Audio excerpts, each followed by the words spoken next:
За догсмын бодоо бол Монгол Ардын намайг үндэслэн байгуулагчийн нэг 1921 оны Ардын хувьсгалын удирдагчдын нэг Ардын хувьсгал ялсны дараах Монгол улсын байнгын засгийн газрын анхны ерөнхий сайд бөгөөд гадаад явдлын яамны тэргүүн сайдын албан тушаалыг гүйцэтгэж байсан манай улсын нам төрийн нэгц зүтгэлтнүүдийн нэг гэж зүй ёсоор үзэгддэг хүний нэг юм.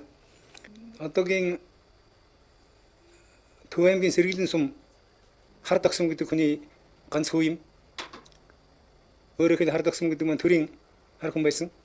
Бага насндаа бол Амгаланбаатар хотод айлд үржилүүлж тэндээ бойж хүмүүжиж байгаад тэгээ бага насндаа бол зүүн хүрээнд шавилан сууж лам болсон юм хүн.